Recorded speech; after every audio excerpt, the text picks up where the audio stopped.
And we are back with another podcast, of course. Today's guest is KRC Pinto, the one and only host of Secret Sauce. And we had a great old conversation about fighting games, podcasting, and I hope you enjoy the episode.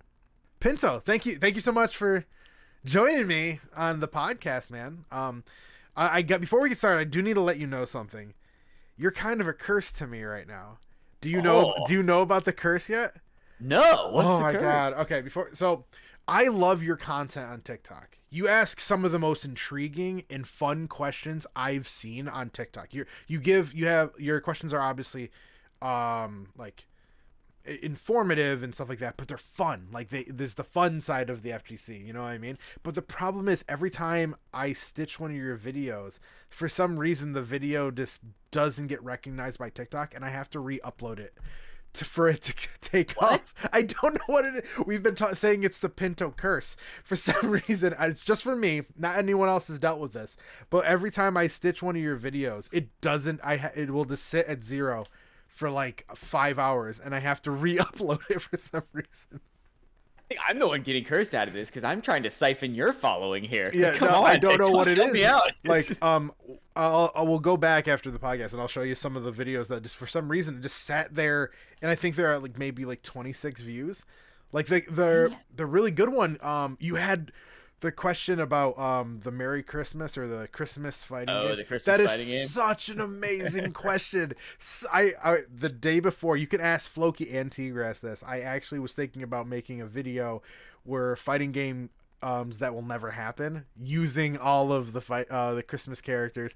But that you made that video, I was like, all right, well, I'm not doing it anymore. I'm gonna do Pinto's video, and it just for some reason, I think you commented on it, but for some reason, your videos and my videos don't mesh well. For some reason, we have to figure out the answer because I will. Yeah, we got to solve that. That's not gonna work for me. So No, I totally understand. But KRC Pinto is in the house. Thank you so much for joining me, sir. I really appreciate this.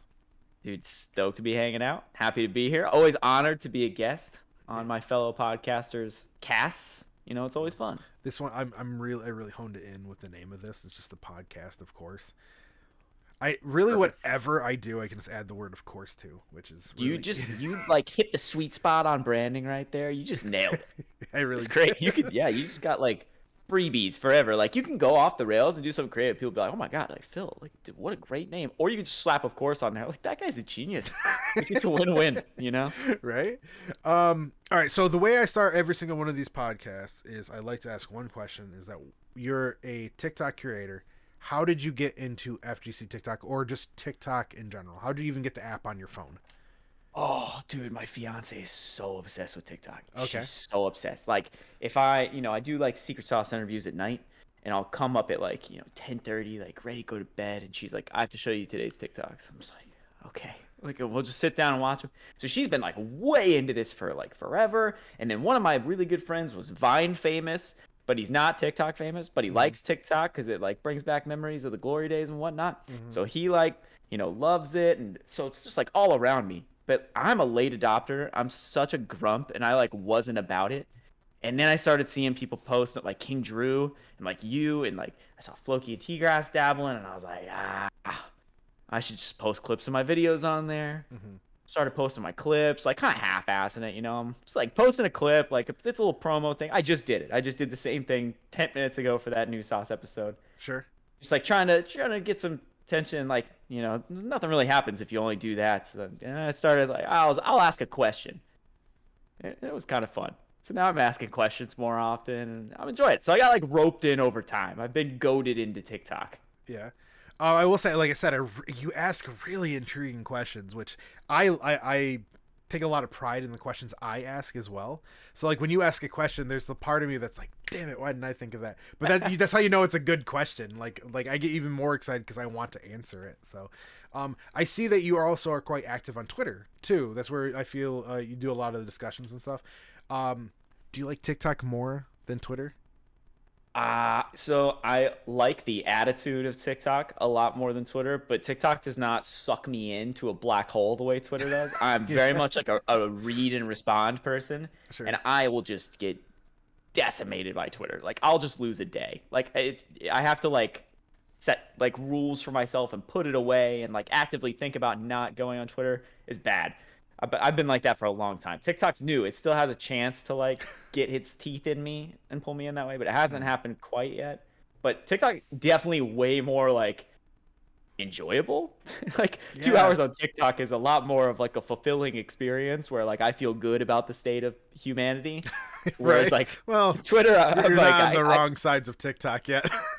yeah, that's fair. I'm still in like happy rainbow land. But Yeah. Twitter, we've been there a long time, and Yeah. oh buddy, do I see the takes. There's just some Oh. days I feel like, especially when it comes to like fighting game stuff, like I will go on Twitter and you just like, oh god, it's gonna be one of those Yeah. days on here, isn't it? Today was one of those days. What? Viking trailer. Oh Yeah. yeah, definitely. Yeah. Now with that said, I'm really excited to play the combo trials that they announced. Yeah, Dude, that's so sick. I made a video about it. It's Mario Maker for fighting games. You know how awesome that is? I can't wait to sit there and just lab all the characters that I know I'm bad at. But like combos, I can do that all day. I love that kind of stuff.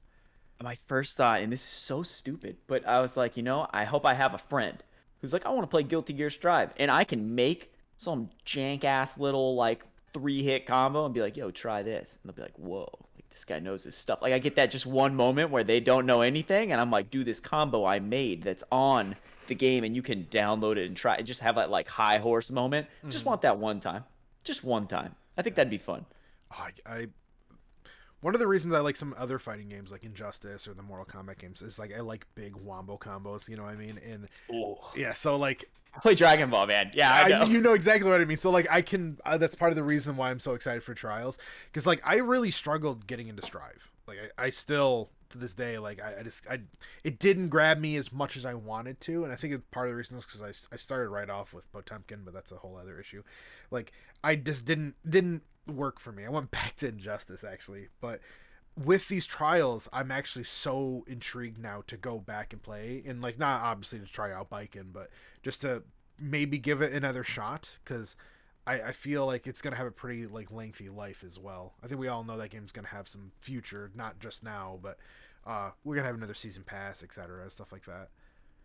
Yeah, I'm pretty excited for it as well. One of my favorite things to do in like, I play a lot of like older Arxis games right now, like Blaze Blue and Plus R, and I really value like old combo mission modes. Like I really love that about Blaze Blue, cause I go back and forth. Like I don't ever get through them all. I'm not that like coordinated, but I can get through like a good bit. And like, even though they're not like ever practical, they just teach you links, like the little like links you learn from doing something. Like, oh, that connects. Like you can like have that in the back of your head. Like I love that about combo things. So I'm excited to see like, I haven't touched Strive in a little while. I've been a little bit off of it lately, but I'm excited to go back, like do some people's Zato combos and see like what the links are that I didn't know about, especially like because Gatlings are so weird in Strive. Like I want to see how it plays out. I'm interested and excited. Yeah.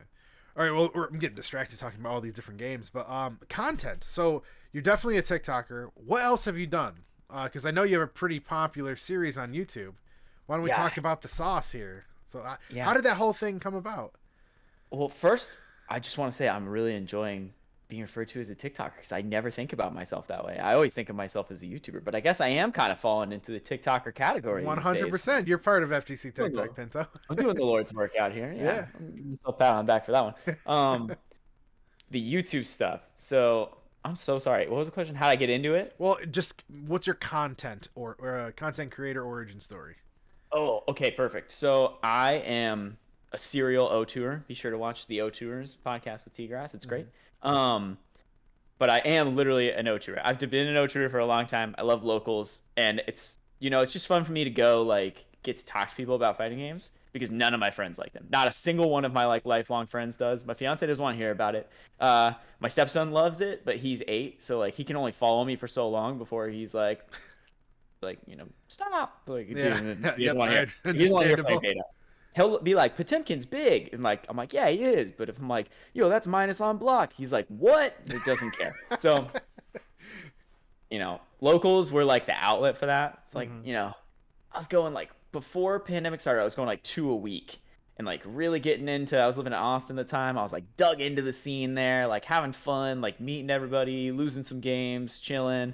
And then coronavirus came and swept us and whatnot, and I got stuck at home. And I was like, well, what am I going to do? Because I play Dragon Ball, so I don't want to play in online tournaments because just no. And like I tried a couple onlines, and like you can't really talk to anybody. So like I wasn't having fun. I would just get my ass beaten and it'd be done. So I was like, let's find another way. And I ended up building a PC unrelated for like gaming, and I was like, I'm gonna make a video on this thing. And I made my first little team building guide with Super Broly and had fun making it, and that was that. And then we were off. So how many Secret Sauce videos have you done so far? That's a great question, and I should know the answer because I know I'm within like 3 of 50, and I should be counting that down. You'd think that I'd be paying it's attention pretty to that. big. But I want to say today was 48, Yeah. maybe 49. I'm like right there. Yeah. It's so close. So you've expanded outside of Dragon Ball, obviously, right? Like, what other games have you gone? I know you've done a little bit of Guilty Gear. What have you done any of the NRS games yet? I have literally one MK11 episode. Yeah. And it is with Dab for Terminator because I love Terminator. Okay. And I did that one. And then I tried to reach out to more MK11 players, but they have blue checks by their names. So they big league me. And or don't read their DMs. Also totally possible that they just, fair. The DMs fly under the radar. Yeah. They don't know who I am. That's fine. But you don't have that problem when you're doing retro Arxis games. Those guys want to talk about it to everybody all the time. So they're really easy to get in contact with. But yeah, so I haven't done any other NRS ones. I had this little phase where I was like jumping games constantly, and I'm trying to start focusing on like one at a time a little bit. Like I still haven't finished the Dragon Ball roster, but I'm also in the territory where most of the characters left are kind of boring, besides like maybe like 3 of them. So right now I'm really focused on Blaze Blue Central Fiction, but I've done episodes for Plus R, like a decent bit. I've done a good bit of Strive, and I'll keep doing those because people like those right now. I've done a couple Skullgirls. I've done a couple Marvel 3s. I think that's everything. If I forgot your game and I made episodes and you loved them and this is insulting to you that I forgot it, I'm so sorry. But I think that that's all of them. Yeah. Have you done KI or any of those yet? No, I've never actually even played KI, which I want to. Yeah, Okay. so I had a phase when like a few years ago, I wasn't dating my fiance yet. So I was in my room a lot playing Xbox 360 still. No, not 360, Xbox One. I don't remember which one's which because their names are all the same. The worst Xbox One. naming in history. It's the worst. The one before the current one. I was an Xbox guy then, and I had an Xbox One. And I had this big indie game kick. I played like Limbo and Inside, and I was like, indie games are sweet. Let's play more. And I did like What Remains of Edith Finch and like maybe 2 others. And I just went into like the indie thing, and like Killer Instinct when I was there, and I was like, oh, sure. And I like got it. And I turned it on, and they tried to teach me things, and I was not into non-Smash fighting games yet at that point. And I went, and I just turned it right back off, and I never played it again. But I saw that the Arbiter's in it, which does like linger in the back of my head that like I want to go play Arbiter because he's Arbiter. How do you not want to do that? Sick. So it's a like maybe later kind of game for me. Yeah. But I haven't touched it yet. You're almost at 50. This is gonna sound maybe weird. Maybe it will be really easy to answer. Where did you get the name from? Secret Sauce. Was that is there an origin behind that name, or is this something that you came up with? Oh my god, yeah, and it's so awful. So the first episode, I was like, how do I want to do this? Because the first one I ever did, I like shot a DM to a god named Fleet because he plays Super Broly, and at the time he was like the tech guy for Super Broly. He was posting all this stuff and making videos and teaching people how to play him, and I was like, that's the guy I want for my interview on Super Broly because I'm not smart enough to make this guide. I need this other guy to help me. So like that was the origin of the idea, right? So I reach out to him expecting him to never answer me. Answers me like immediately and is like, yeah, I'm down. It's like, oh shit. Like now I have to actually put something together. Made my questions list. And I was like, how do I want to be? Like, what do I want to do? Like, how do you interview someone? And I watched a ton of Hot Ones at the time. Like I was a very consistent Hot Ones guy. So I was like, I just want this to be like the Hot Ones of the FGC. And also at the same time, that was when Tyrant and Damascus were really big doing Sparking Cast. They don't do that as much anymore, I don't think. But they were doing Sparking Cast and they had Saucer Sleep. So I kind of just took Hot Ones and Saucer Sleep. And I was like, what's between these two things? And Secret Sauce. That's awesome. The few episodes that I watched, I am not the biggest tech guy. You know, when it comes to like fighting games, I kind of more. I'm gonna be honest, I suck. I'll be completely honest. I'm really bad at fighting games. So do I. That's why I have to interview other people. So it's perfect. So like, watching some of the episodes, like Is it intimidating trying to get a hold of some of these people? No, not really. The Okay. only time I'm trying to think if there's ever anyone who I was like anxious about. Because I'll be honest, there was a certain Um, level of nervous messaging you to do my podcast. oh no, I'm not ever in a big league anybody. I was a little apprehensive about. I get a little apprehensive about the dudes who are like big content guys, like JM Crofts. I was pretty nervous about, and like funny story, I actually forgot to hit record when we did that Oh one, my so god. I noticed halfway through, and I was like, Crofts, like, saw what we were doing, like, I'm so sorry, dude. I didn't hit record. Like, we have to start all over. He was so nice about it. Shouts to that dude. Oh, that's so So sick. much Yeah. respect. He was such a homie. He's like, dude, don't even worry about it. One time, like, I like played a whole set with Justin Wong for a video and I never hit record or something like that. And I was like, oh, fair enough. I was like, Yeah. you get me then. Yeah. So that's one of 2 times that's happened. But he was really cool about it. But like those guys, it's a little different because I always like get in my head that they're going to be a little more businessy, like like Lord Knight and Kizzy K. Like those guys have a ton of stuff to do. So like not that other guys don't, but they're like doing their own content all the time. Like I'm kind of like a job. Like they're like going out of their way for like the publicity to help me out, whatever. Yeah, sure. So, but they've always been like exactly the opposite of what I expect. Like they're always extremely nice, like extremely easy to talk to. It's like crazy. Like I've never like 40 whatever interviews, never had a bad one. Never one single time where someone was like not cool or like rude or like said something where I was like, maybe you shouldn't say that. Like that's never happened. It's pretty wild. And fortunate, like, right? Yeah, it makes my life easy. Yeah. I've never had to be like, I can't post this because this guy like, said something awful. Like that never has happened. It's just crazy. That's awesome. Okay, so we keep on talking about these content creators. Is there a couple other content creators that you haven't got yet? That's kind of like a pipe dream for you. Oh, I've kind of,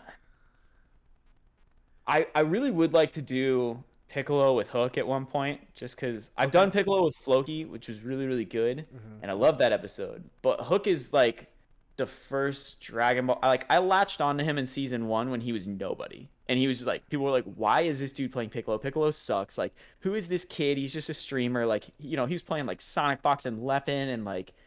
He was just no one. And like now it's weird to look at Hook and think that, but then it was like, yo, I'm rooting for this underdog, dude. Like he's the Piccolo specialist and an underdog. Like, let's go. This guy's sick. So like I have this like layer of just love for him, even though now he's like big name dude, big player, like, streamer, whatever, like content galore. So like he'd be a good one. But I'm actually kind of moving away from interviewing content guys if I can help it, because you like kind of, this is technical YouTube stuff, but it kind of cannibalizes the views, because if people search for them, they get their stuff instead of the interview I did with them. That makes sense. Like that's kind of tricky. Like the JM Crofts one, like obviously people look up JM Crofts all the time, but that's one of my lower viewed ones because he's got 8 million videos. Yeah. So like it just gets buried. But then like sometimes it's okay because like the Kizzy one does really well. So it just depends. Yeah, Crofts would actually be like one person I would love to just chat with. He's kind of an inspiration to me among many other fighting game content creators, because he likes to do things that are outside the norm when it comes to content creation for fighting games. Like he does things that like are not what Max does, and it's nice to see every now and then.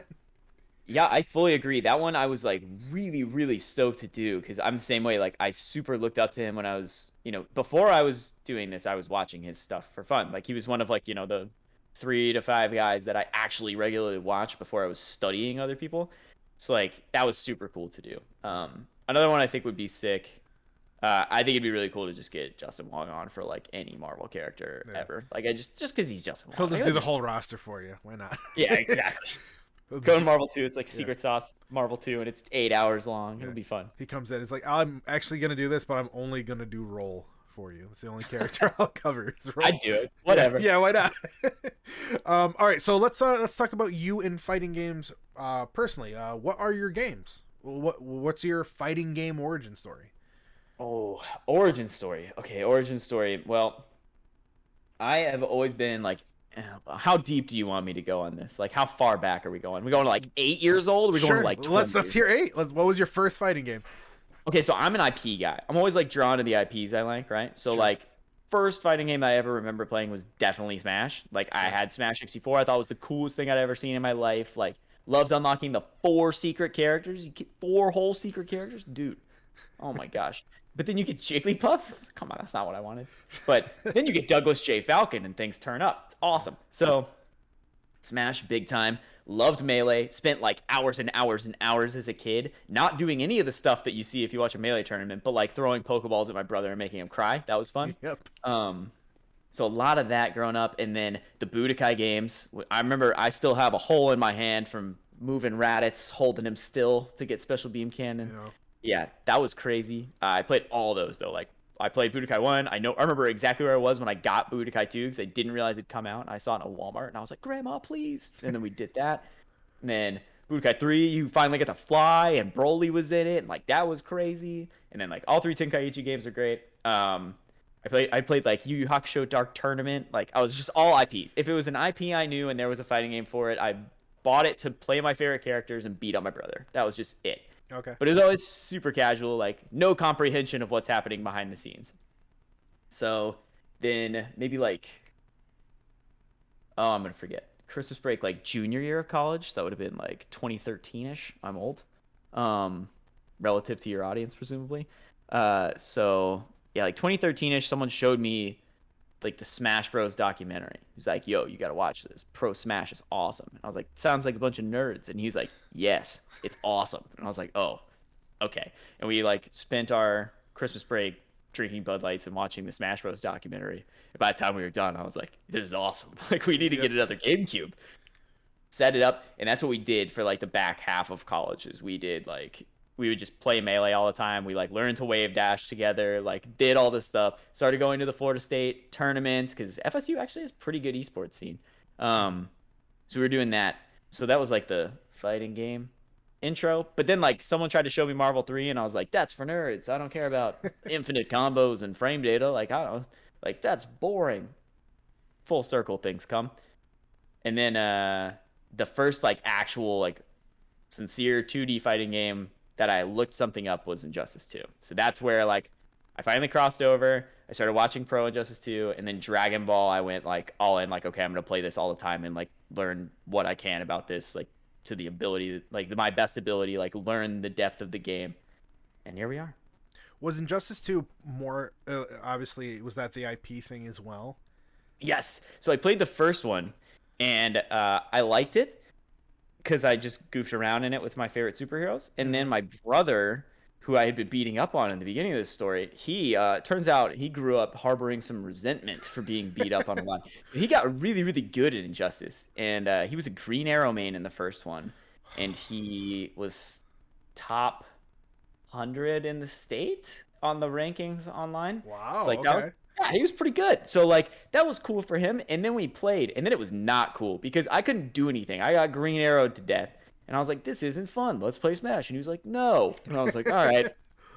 So I didn't really play Injustice 1 as much, but then 2 came out, and I had like, we were adults at this point, so like, I had like my own apartment, and like I would like go to work and then come home and be like, I want to play a game with my friends, and they were all playing Flash, every single one of them. So I was like, let's just do Flash this. is secretly the Shoto of Injustice 2, and just no one realizes it. Like that's the character everyone picks up is the Flash. Yeah, he's the Goku. Like people just choose him because that's it. Like they're like, oh, it's the Flash. Like why I don't need to look at anything else. Well, it doesn't matter. But I like got sick of losing to Flashes, so I did my first ever look up a combo, and like I found this. There was this guy on YouTube. I don't even know what his name was or what he does now, but he was just like show you the move list and be like, you can do this and this and this, and it's a combo. And I was like, it's not true Underdog, is it? No, it was like it's not someone who blew up. It was someone who's just like a random dude who played this game and made like 2-minute long videos where he just told you what moves to chain together for one single combo, and that was the entire video. And I like learned one single combo and was like, wow, you can do things in fighting games. And that was that. There you have it, folks. That's how you become a content creator on TikTok. Show your face and explain what he just said. You have a whole series of videos you can do for every fighting game. Boom, instant TikTok viral, whatever the word is, virality. Virality is that? Put that one in my pocket. Yeah. So I have the same thing with me when it came to like IP. That's a part of the reason I loved Injustice is because I just loved the DC universe. It was a huge thing for me. I remember I was losing my mind because there was like this long period of time between like the announcement of Injustice 2 and like the character trailers. We didn't hear anything for like 3 months, and I thought that was bad from NetherRealm Studios. Now it's 10 times worse with them. But yeah, I've never been more excited with a fighting game than Injustice 2. When that game was coming out, I was at the midnight release. I was going to like regular Injustice tournaments just to get excited for it. I totally understand that. Um And then you fought a Deadshot, right? I I just learned to deal with it. Everyone talks about that, and like there were way worse characters to deal with at launch. Deadshot, don't get me wrong, is still one of the worst. In my like, I hate seeing the character, but there were worse characters in that game when it came to like frame data and stuff. They were just Deadshot was just easy to understand. That was it. You know what I mean? He had the King K. Rool effect. He wasn't really that great. You know what I mean? But like it just Yeah. because no one knew how to deal with him and all the scrubs got destroyed by him, it was that kind of effect. Like Yeah. at that time, like a Poison Ivy was way worse, and just no one. She just was a little bit harder to use. You know what I mean? It was just one of those kind of things. I picked up Supergirl exclusively to teleport behind Deadshots. Yep, me too. I played all the way through and I almost was like done with the game, and then they did the final release trailer with Adam, Enchantress, and the Turtles, and I was about to just drop the game because I just couldn't do it anymore. Like the game wasn't fun. Everyone was playing Red Hood and Starfire online. I just wasn't having fun. And then they released Enchantress, and I played her for like 20 minutes. And I'm like, this is my new character, and I just like showed up and I ended up wanting that week at my local with Enchantress. I'm like, okay, this is my new main. Done. Love that. She also had like just the fact that she had the like reversal mirror thing with her. She'd shoot projectiles back was just so huge. But I'm sorry, this is about you today, not me. So you Dragon Ball Fighters. You said your first secret sauce was with Super Broly. Mm-hmm. Is Super Broly one of your mains? Yeah. Oh yeah, that's my dude. Oh, all day. That's my guy. So, have you like pretty much stayed with the same team, or have you done the bouncing around throughout the entire like lifespan of the game? It's such a DLC heavy game that you've kind of had to bounce a decent bit, and I tend to experiment with new patches, but generally, so my launch team, I did. What was my first ever team? I don't even remember what my first ever team was. I didn't know what I was doing anyway. It was probably like Goku Black, Trunks, and something. But my first real team, I did the Yohozi team, which was super, super good in Season 1, which was Bardock Gotenks 16. That was like unstoppable monster top tier team, which I didn't fully realize. I just really like all those characters. So I played that for a long time. Season 2, Base Vegeta, I was all over him. This is before everyone played Base Vegeta. I loved him. So he was my main guy for a long time. And I liked Base Vegeta, and then I played Z Broly when he was bad because I really liked that. I just liked that character in general. So I played him as my mid, and then I had Goku Black on anchor because I wanted to beam, and I hate Super Saiyan Goku because he's so boring. He's not now, actually. He's actually kind of sick now, but then he's, oh my god, he's the most vanilla character I've ever seen in my life. So it was those three for a pretty long time, and then they put out Super Broly at the end of season 2. At the end of season 2, they put out Super Broly with Gogeta, and I was like, man, I liked the movie, and this character looks wild. And I got really into him, and I found some really good synergy, I thought at the time, between Base Vegeta and Super Broly. And then I threw Base Ku on Anchor, because he fit really well with Super Broly. So I was playing Base Vegeta, or DBS Broly and Base Ku, and called them Base Boys. And I did that for a long time. And then they did Season 3's patch where they put in all the assists and stuff and like basically blew the game wide open. And I crisised for a long time through that until they put out 3.5 and Gotenks got his rejumps. And then I was playing Super Broly with Gotenks, and who's my third then? I think I started with Trunks as my third, and then I eventually put 16. And I've since dropped Gotenks because I really like Gotenks, but I get bored doing the same thing over and over with him, and I'm not that good at Gosoki. Like, I'm pretty inconsistent with it. Yeah. And I just like, it's a 3-character game, so I don't want to, like, he's not the one I want to hone in on. Like, I want to hone my Broly because Broly's like a bad character in context of Dragon Ball, so he needs the most work. But now I'm a sinner and I play UI. Oh no! Yeah. I went against everything I stood for, sacrificed all my morals, lost my job, wife left me, and I'm playing UI. That's how it goes. I I have pretty much been playing Piccolo, Android 18, and Hit pretty much the entire lifespan, and I don't know how to use them at all. But those are the characters I like the most out of the roster. I just went That with, like you with the IP. I just went with the characters I enjoy from the show. So I just decided, like, I'm just gonna play them, and I'm so bad. When I actually put that some, could work though. Like I actually see some a potential in lot of that people team. have Yeah. said that to me, but I don't have the skill level to make it happen. You Not don't even really see remotely. 18 and hit. I definitely think that has some merit to it because you could like do pocket charge with the barrier up, or you could go for like the command grab thing with the ice floor with the barrier. You might have did something, Phil. Maybe Yeah. everyone said that's a decent team. Like I purely picked my mains in Dragon Ball out of fun because like we all just did the homing and then you attack and then you reset and we played dumbed down Dragon Ball when I played. You know what I mean? Like if I face Floki as an example right now, he's gonna wash me. You know what I Oh, mean? Floki's really good, dude. He Yeah, washes me too. Like yeah, it's not even close. yeah. Floki's a different breed when it comes to a player, but um, when it comes to Dragon Ball, do you think they're done after Android 21 or Lab Coat? I am gonna say a controversial sentence and then follow it up. I hope so. I hope they're Okay. done. I hope they put this baby in the ground and release a sequel or release a new one with a different IP. I don't want them to run like keep pulling everyone back in to this shitty netcode game because it's so easy for us all to defend it constantly because it's so good. It's so fun and I just need them to free us from it. We need DBFZ 2 with rollback, or we need Naruto fighters with rollback, or we need One Piece fighters with rollback. I don't care which one of those three. I would be literally happy with any of them. I love Dragon Ball more than I love Naruto and One Piece, but I'd be fine with it. I think it'd be different and new, and that's cool. Or you can just do a re-release of DBFZ, literally the exact same game with rollback, and I'll buy a new copy. I don't care, but I'm tired of being strung along by Bandai Namco with this game. Don't put out another season of like Salsa, Raditz, Turtle. Don't do this to me. Just stop. Go back, fix the actual problem, and then do the thing. That's fine. I will take it all day. I All don't right. want to be led on. Let me ask you a second question onto that. If they did give us rollback, and they also even gave us, say, Xbox to PC and PlayStation to PC, but not Xbox crossover. If they did that, allowed that, and continued just adding new characters, would that be okay?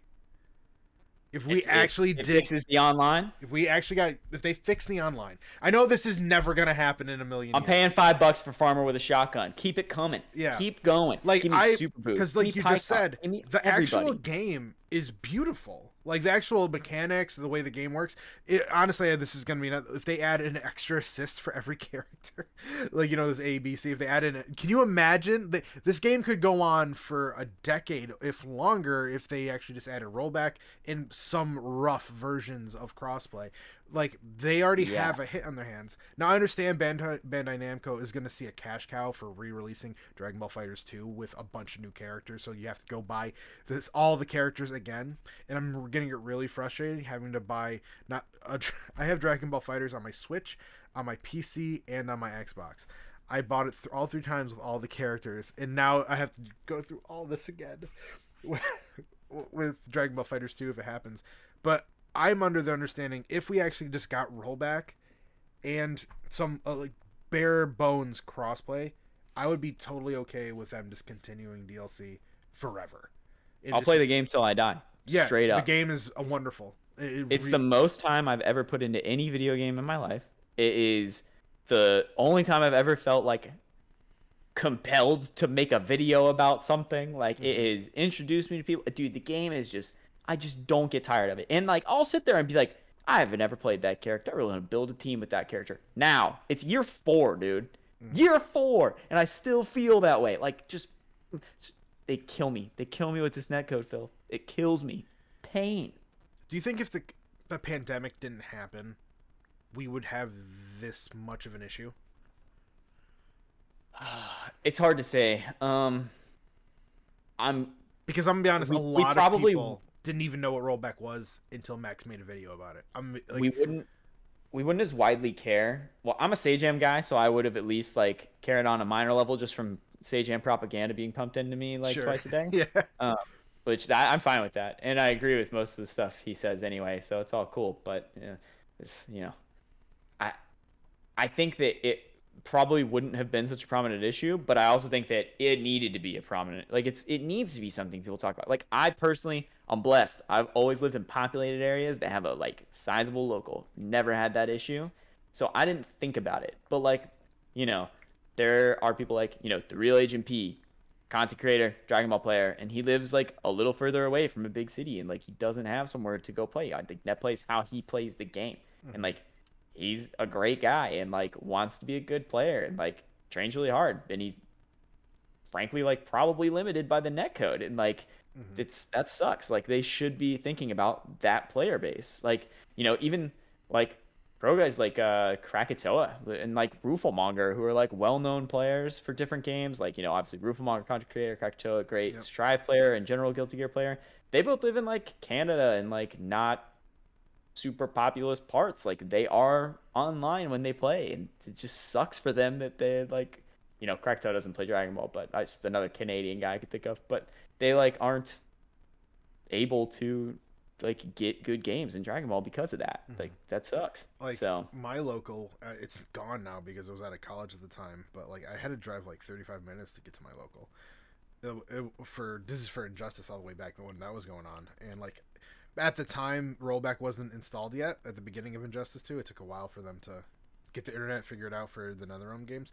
But like now playing like games online, I think I was playing Smash like 2 weeks ago with a friend who lives like a couple miles away, and it was still lagging.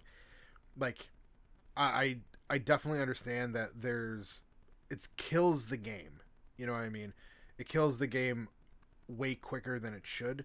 Like I think that's a lot of reasons why games like King of Fighters 14 failed, or why Grand Blue Fantasy Versus failed, is just because oh, it's. Grand Blue's a tragedy, dude. That's the I worst think Grand one. Blue is one of the best fighting games out right now. It just didn't have a chance to pop off. It really just didn't And have a chance to I pop off. won't give it a chance because it's just unplayable online, dude. Yep. Unplayable. Now, don't get me wrong. I know there's like things like Parsec and all. There's a lot of people trying to make the best out of a bad. Band-aids. Yeah, but so you're definitely on the boat that rollback is breaking the FGC. You think? Oh, rollback. Always, baby. Dragon Ball is the only game that I'll do secret sauce about right now that doesn't have rollback. And even I'm starting to feel a little iffy on that even. Like Sure. if they give us another patch without like at least some sort of future hopium a little bit, like, Mm-hmm.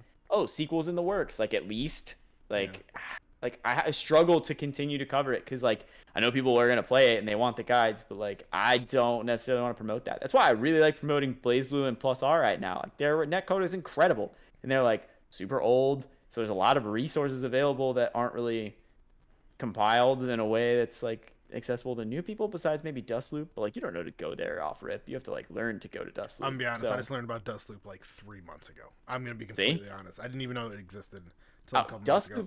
Dustloop rules, but yeah, like if you're just like, if you see like your favorite whoever tweet like, "Oh, I'm gonna play Plus R because it's got rollback," like, wow, what the heck's Plus R? And you have to wade through so much information to understand what's going on. Like, I feel great covering those games because people want the information, need the information, and are gonna use it because the rollback doesn't suck, so they're not gonna drop the game in a week. So Mm-hmm. like that, it's really easy to support games like that, and it's really hard to like I do struggle sometimes with Dragon Ball where it's like Mm-hmm. I don't want to keep Because it's supporting so this because I good. want it I want it to get better. So Mm-hmm. like I like do I have to, if you love something you have to let it go, and hope it comes back with better netcode. What is it? If you love it, let it free. If it comes back, it's meant to be. I think is the term. Hmm. um, well, I agree with everything you said there. I've had a lot of issues with internet too.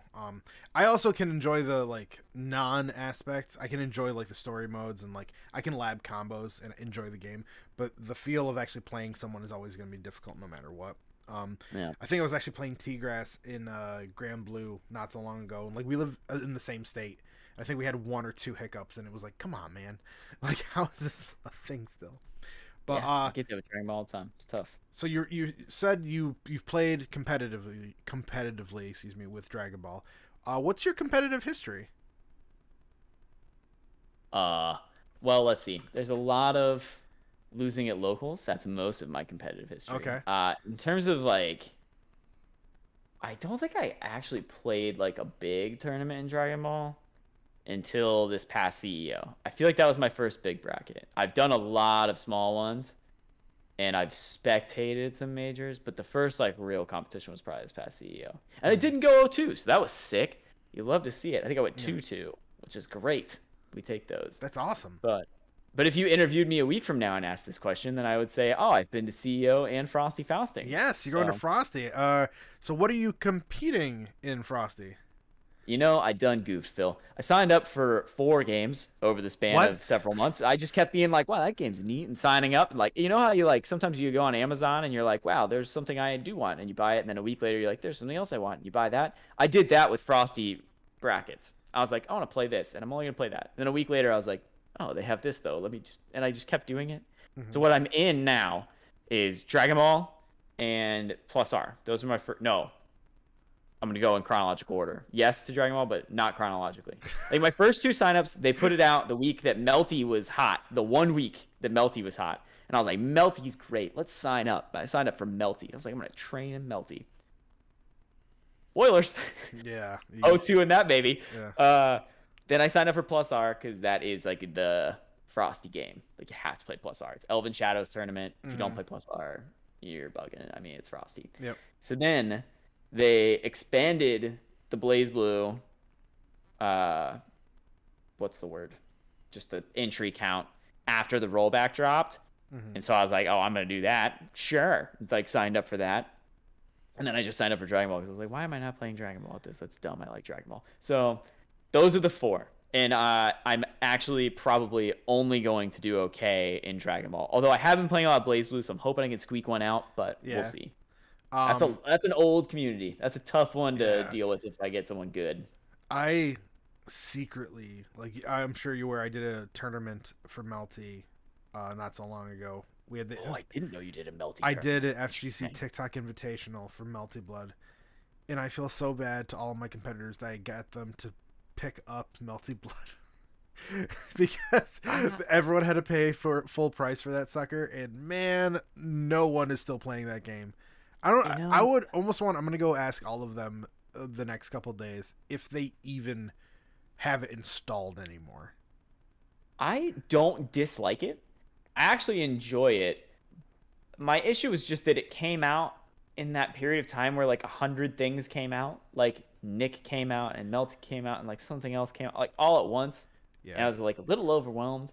And then, you know, it dropped and then CEO was like right around the corner. I was like, I need to practice Dragon Ball. So I just stopped playing it. But it's just like a victim of like, it's just not enticing enough compared to like Blaze Blue with rollback now. Like that's really the main issue.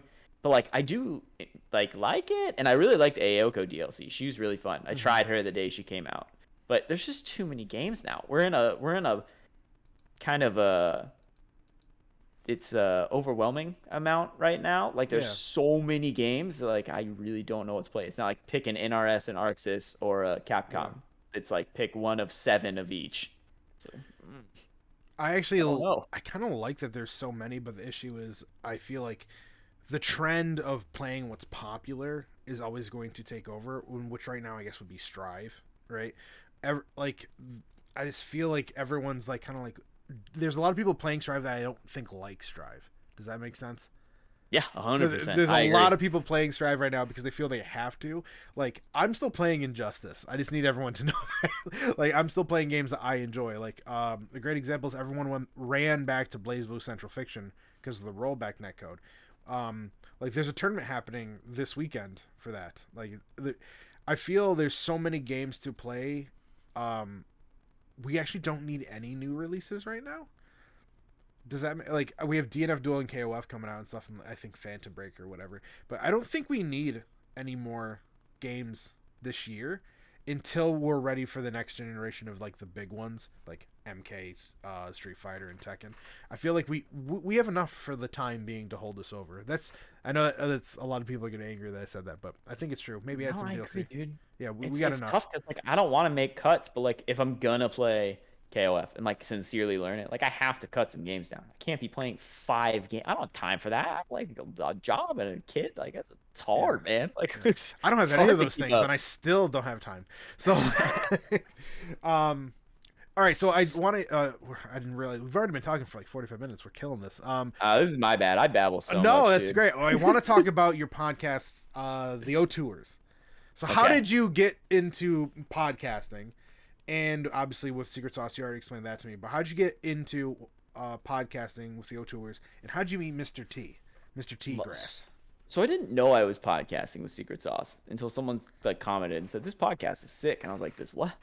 Like had to think about it, and I guess they're technically right. I just don't think of it that way because it's so visual. Like you couldn't do an all audio, and like that's how I think of podcasts. Sure. So I didn't really know it, but I kind of just like, you know, twittered my way into knowing T-Grass through like posting videos and talking about fighting games online, and that's kind of how we ended up like linking up. And he was like, like a TO and like streamer guy, so we're like kind of like in the same plane and like messing around, and we would just chat every now and then. Like we played some Dragon Ball before, and then he messaged me and was like, I'm thinking about doing this podcast, like want to co-host, like I think you'd be a great guy for it, like you want to do that? And I was like, dude, yes, absolutely, because how could you say no to that guy? Yeah. So T's awesome. If you Yeah. haven't, make sure you go follow T Grass. He's the best. and subscribe to his YouTube channel where the O Tours is published. Yeah, that. But yeah, he was like, let's do this, and then we didn't do it for a really long time, and then eventually he was like, let's do this again, and I was like, yep, let's do it. And then we kind of came up with our game plan of what we wanted to do, which is just kind of like the chill variety talk show. I think a lot of people are kind of grabbing at that right now for FGC because it didn't really exist before, because we're really just seeing a boom and people paying attention to these things and like engaging with them. So I think a lot of people want that, and we wanted to take our stab at that, like being just the chill, like, here's some news, here's our take on it, it's laid back, we're just talking fighting games like friends, like we're the guys in the background of the tournament who got knocked out already, and we're just chatting. Like this is your weekly. That's what we're doing. We're the O Tours. We're hanging out, having a good time while grand finals going on over there. We don't feel like watching that shit.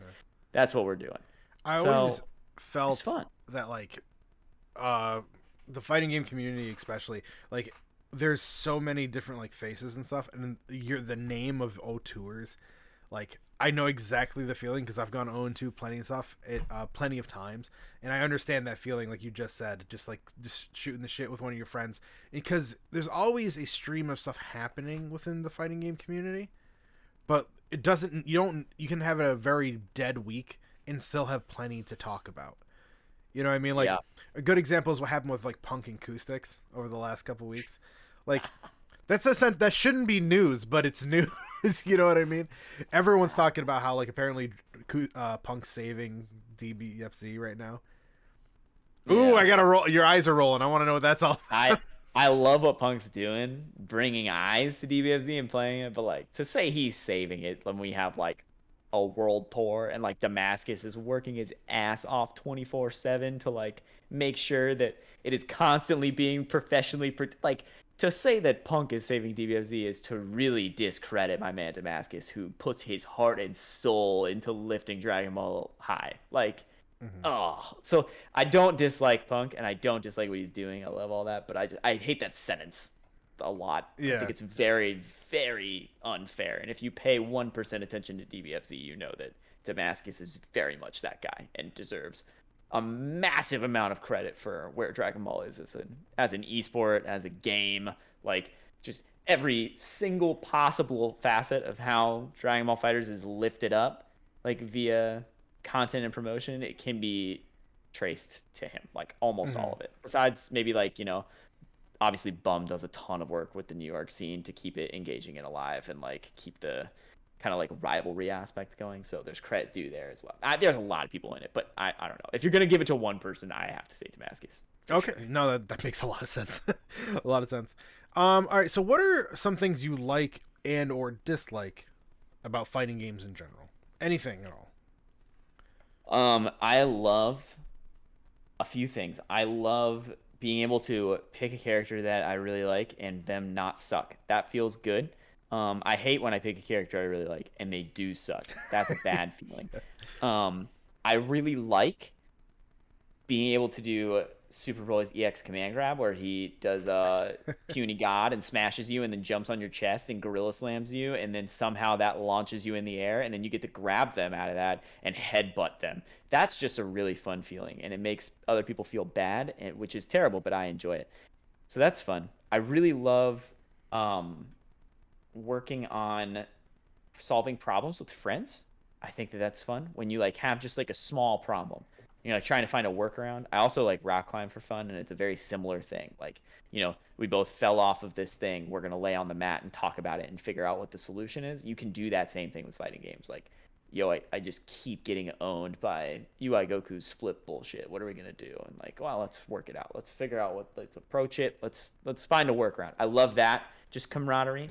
I love having people to babble aimlessly about fighting games. I can babble at them and then I can turn off and let them do it and they'll tell me something I've never heard in my life. Every conversation in fighting games you get told something you've never heard before every single time because there's just too much information, which is great. I love ridiculous character gimmicks. Oh my god, Venom from Guilty Gear. He's an assassin that uses pool balls and he's gay and then he retired and has a bakery with a robot. It's awesome. Sure. Great. Love that for him. That rules. But like, oh, does that translate to his gameplay at all? No, dude, he hits pool balls at you. That's what he does. He puts pool balls on the screen, hits you with a pool stick, and he's an assassin, and this is his profession, and that's how he chooses to accomplish it. Sure, great. That rules. Zappa, this dude, he's got a fighting game. He doesn't know he's fighting you because he's possessed by a ghost that's breaking his spine. Cool. Guilty Gear in general, most of the characters are like that. Oh my god, you can just do it. Makes no sense, some of the characters in Guilty Gear, but like because they're so out of the ordinary, it does make sense. You know what I mean? They're so weird that it works. Well, dude, I mean, it just works for every artist game. But I play Kokonoe and BlazBlue. Like Kokonoe, what do we got? Oh, we got a witch and a cat man got together and they made a scientist. Yep. Sure. Great. Not following, but we don't need to. That's fine. It's awesome. It's a samurai and a witch, and we got like the greatest engineer in human history or non-human history. I don't really know where she falls on that, but like it's just fun. I love that. Like I think May just like kills me. It's just this little girl who's a captain of a ship who just hits people with a giant anchor, and at the same time she can summon a whale. I don't know. It's almost like she should be in Pokemon. You know what I mean? But she's in a fighting game. It doesn't. It's glorious. I absolutely love it. And then you throw Johnny in there with her, and it's just like, how did this happen? How did we get here? Where are your parents? Yeah, where are your parents? That's awesome. All right. Before we're gonna finish up here in a second, but first off, where can everyone find you, Pinto? Like, where can everyone find you in social media? Let's go down the list. Yeah. Well, first we'll start with TikTok because that's appropriate for this podcast. On TikTok, I am at KRC Pinto. Pretty easy. If you then close that app on your phone and open the Bluebird one, you can find me at KRC Pinto. And then if you close that app and open the little red play button one, it's not at KRC Pinto, but if you search KRC Pinto, you will almost certainly find me because it turns out that's not a very common tag. So I was able to acquire all handles necessary. So that's good. So yeah, just wherever you want to find me, I'm KRC Pinto there. I'm missing one. I couldn't get Instagram. That was the only one I couldn't get. Oh, that's because I don't have a KRC Pinto Instagram. If you for some reason are invested in my personal life and you want to see like videos of me rock climbing or pictures of me and my fiance and stepson, I am at RyeFarm11 because that's my real name. Okay. Ryefarm. So good stuff. All right, so the question I usually like to ask before we get out of here is, what does the fighting game community mean to you?